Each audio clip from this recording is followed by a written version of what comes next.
नमस्कार दोस्तों, इस सुलभ ज्ञान चैनल में आपका स्वागत है। आज की इस नई वीडियो में मैं आपके लिए भाग 5 लेकर आया हूँ, जो TGT, PGT, GIC, net, TRE 4 ये सभी परीक्षाओं में पूछे गए प्रश्न हैं और ये प्रीवियस ईयर क्वेश्चन हैं और मैं सीरीज़ से भाग 4 तक करवा चुका हूँ, तो प्लेलिस्ट में जाकर देख सकते हैं। आज भाग 5 में करवाने वाला हूँ, तो लास्ट तक देखिएगा वीडियो।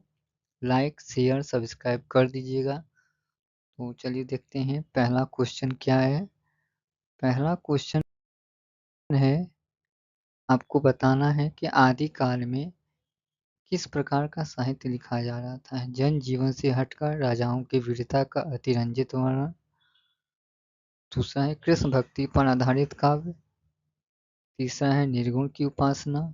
चौथा है उपयुक्त किसी प्रकार का नहीं। तो आपको बताना है उस समय किस प्रकार का साहित्य लिखा जा रहा था। तो इसका आंसर होगा जनजीवन से हटकर राजाओं की वीरता का अतिरंजित वर्णन किया गया था। तो देखते हैं आंसर क्या है। इसका आंसर है जनजीवन से हटकर राजाओं की वीरता का अतिरंजित वर्णन किया गया था। चलिए दूसरा क्वेश्चन देखते हैं।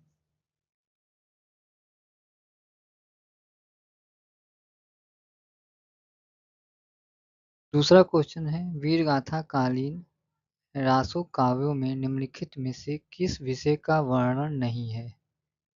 चलिए देखते हैं।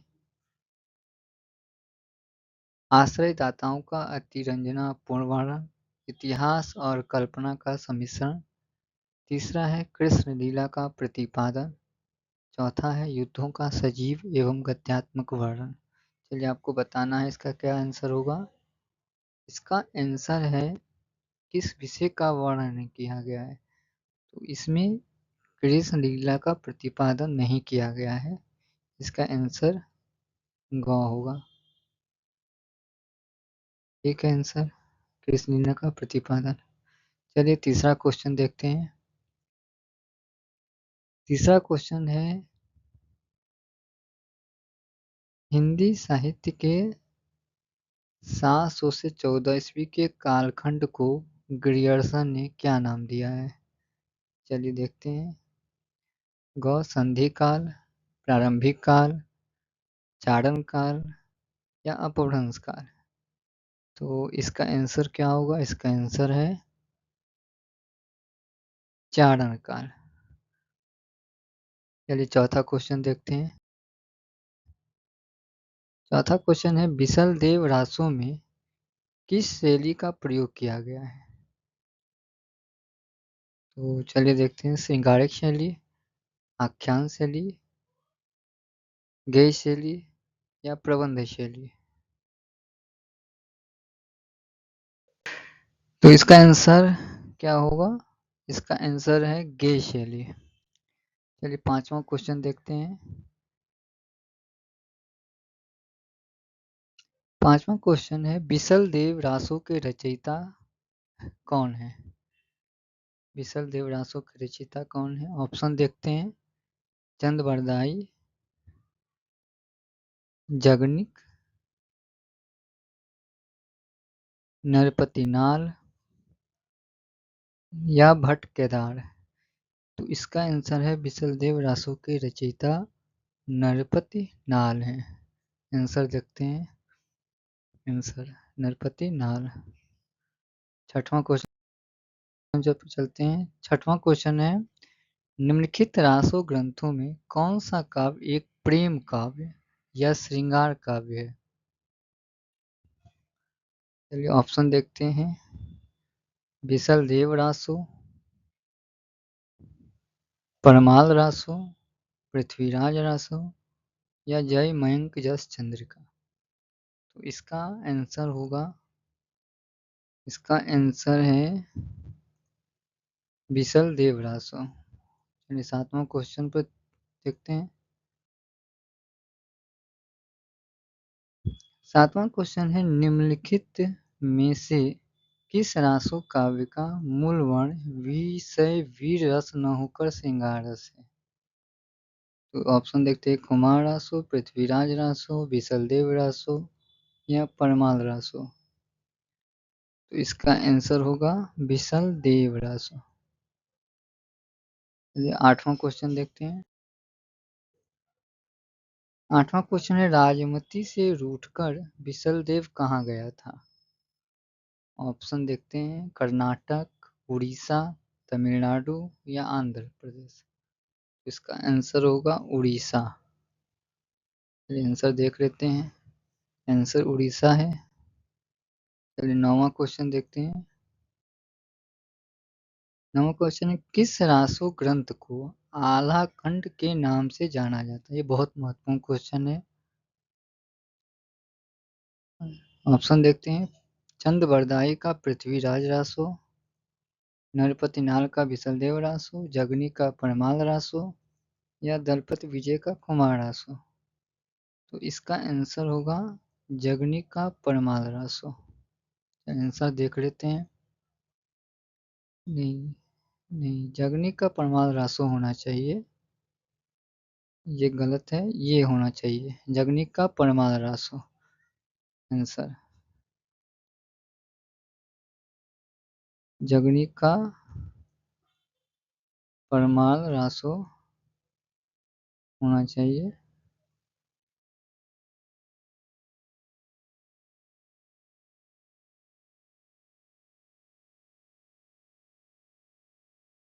दसवां क्वेश्चन है, उत्तर प्रदेश में आल्हा खंड के नाम से कौन सा काव्य प्रचलित है?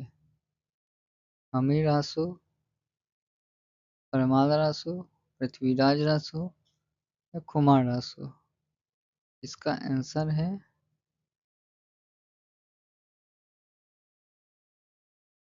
परमाल रासो। चलिए देखते हैं। सही, परमाल रासो। 11वां क्वेश्चन देखते हैं, आल्हा और उदल के चरित्र को वीर गीतात्मक काव्य के रूप में रचने वाले कवि कौन हैं? ऑप्शन देखते हैं, भट्ट केदार, श्रीधर, जगनिक या चंद्रबरदाई। तो इसका आंसर है जगनिक, जिन्होंने परमाल रासो लिखा था। परमाल रासो इन्होंने जगनिक ने लिखा था। ठीक है। चलिए 12वां क्वेश्चन देखते हैं।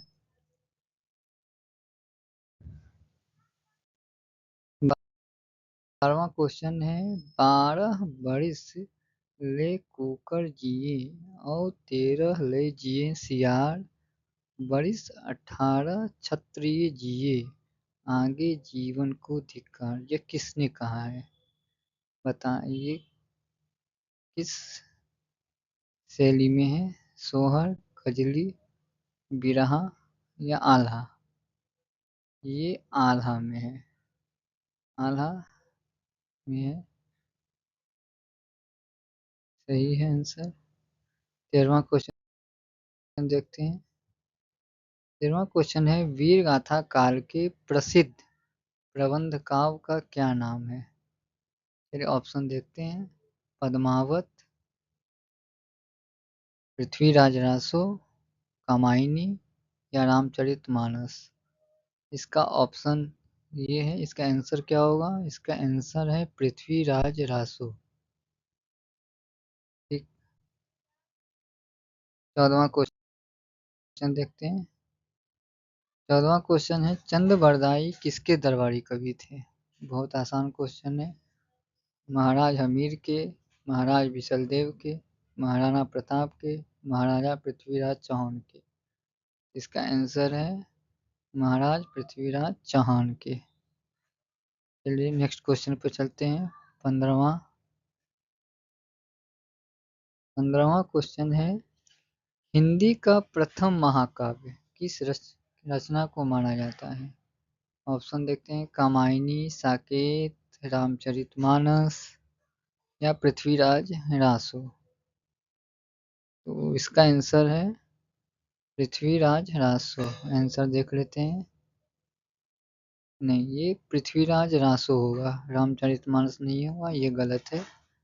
पृथ्वीराज रासो होगा। नेक्स्ट क्वेश्चन पर चलते हैं। ये मिलान करना है, सूची 1 का मिलान सूची 2 से कीजिए। इसका मिलान करना और उसको उत्तर बताना है। विशलदेव रासो जगनिक, पृथ्वीराज रासो नरपतिनाल, परमाल रासो दलपति विजय, कुमार रासो चंद्रबरदाई। तो विशलदेव रासो के रचयिता नरपतिनाल हैं, पहले का दूसरा होगा। पृथ्वीराज रासो के चंद्रबरदाई हैं, बी का चौथा होगा। परमाल रासो का जगनिक होगा। कुमार रासो का दलपति विजय होगा। तो इसका देख लेते हैं। तो विशलदेव रासो के नरपतिनाल ने ए का दूसरा, बी का चौथा, ये होगा बी। आंसर देख लेते हैं। आंसर भी सही है। चलिए 17वां क्वेश्चन देखते हैं। 17वां क्वेश्चन है, कुमार रासो के रचयिता कौन है? चलिए ऑप्शन देखते हैं। दलपति विजय, जगनीक, चंद्रबरदाई, विद्यापति। तो इसका आंसर होगा दलपति विजय। आंसर देख लेते हैं। दलपति विजय। 18वां क्वेश्चन देखते हैं। आदिकालीन काव्य धारा में उपलब्ध नहीं है। जैन साहित्य, सिद्ध साहित्य, सिख साहित्य या नाथ साहित्य। इसका आंसर होगा सिख साहित्य। ये जैन साहित्य, सिद्ध साहित्य, नाथ साहित्य और रासो साहित्य, ये आदिकाल में ये उपलब्ध था। ये सिद्ध साहित्य उपलब्ध नहीं है। तो आंसर देख लेते हैं। ठीक है। 19वां क्वेश्चन देखते हैं। संवत 1050 से 1050 से 1075 की कालावधि में लिखे गए हिंदी साहित्य का वीरगाथा काल के रूप में नामकरण किसने किया? ये बहुत आसान है answer question. Doctor Ram Kumar Verma, Acharya Ramchandra Shukla, Hazari Prasad Dwivedi या डॉक्टर नागेंद्र। इसका आंसर है आचार्य रामचंद्र शुक्ल। चलिए 20वां क्वेश्चन देखते हैं। 20वां क्वेश्चन, निम्न में से कौन वीरगाथा काल की रचना नहीं है? ऑप्शन देखते हैं। संदेश रासक, जय मयंक जस चंद्रिका, आल्हा खंड या भक्तमाल। इसका आंसर होगा भक्तमाल। भक्तमाल राम भक्ति शाखा के अंतर्गत आता है। राम भक्ति। तो इसके रचयिता कौन है? इसके रचयिता हैं नाभादास। इसके रचयिता नाभादास हैं। ठीक है। इसके रचयिता नाभादास हैं। चलिए नेक्स्ट क्वेश्चन पर चलते हैं। नेक्स्ट क्वेश्चन है,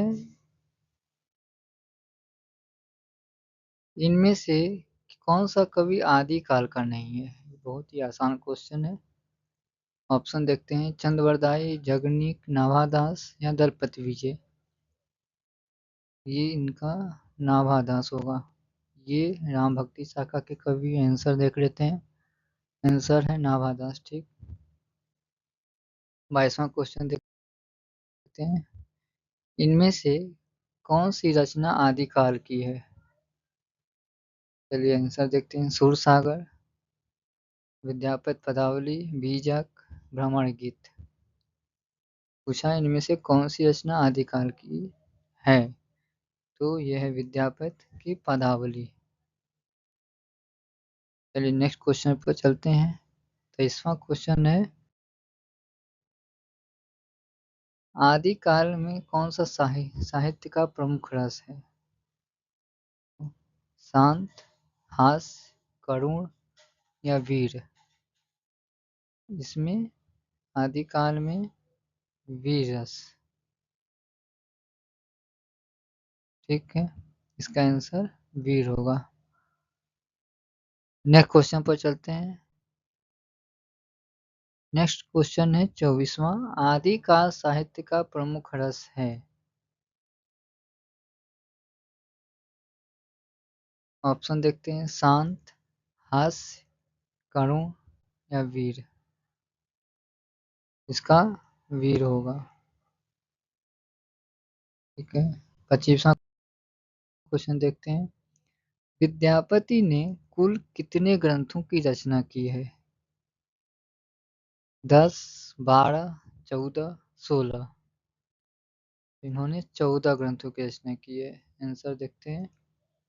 ठीक है, चलिए नेक्स्ट 26वां क्वेश्चन देखते हैं। विद्यापति के पद किस भाषा में रचित हैं?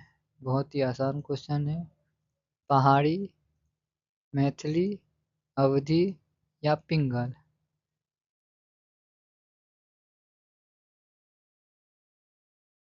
इसका आंसर होगा मैथिली।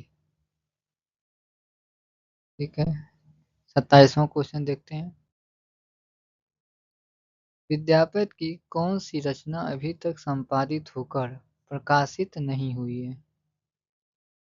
आपको बताना है। कृतिलता, कृति पताका, पदावली या इनमें से कोई नहीं है। इसका आंसर होना चाहिए कृति पताका। इसने ये संपादित होकर प्रकाशित नहीं हुई थी। आंसर देख लेते हैं। आंसर है नहीं, ये होगा कृति पताका। ये गलत है।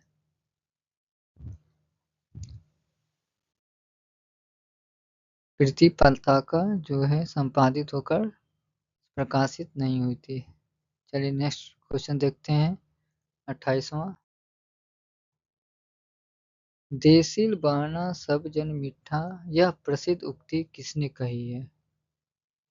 ऑप्शन देखते हैं। विद्यापति, अमीर खुसरो, अब्दुल रहमान या कवि गंग। इसका आंसर है विद्यापति।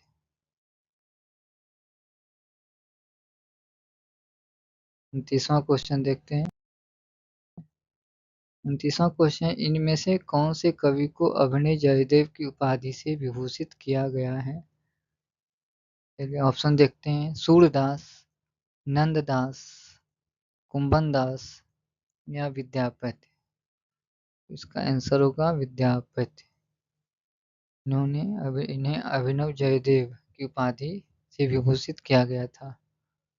चलिए नेक्स्ट क्वेश्चन देखते हैं। आंसर इसका होगा विद्यापति। ठीक है, नेक्स्ट क्वेश्चन देखते हैं। 30वां क्वेश्चन है, निम्न में से कौन सा नाम नाथपंथी साधकों में शामिल नहीं है? ऑप्शन देखते हैं। जलेंद्री पाव, भरथरी, कढ़प्पा या चुनकरनाथ। इसका आंसर होगा कढ़प्पा, क्योंकि ये रास साहित्य के अंतर्गत आते हैं। ठीक है,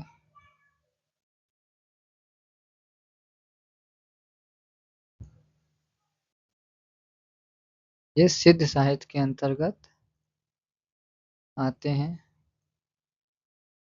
सिद्धों की संख्या कितनी थी? 84। सिद्ध साहित्य के अंतर्गत आते हैं। ठीक है,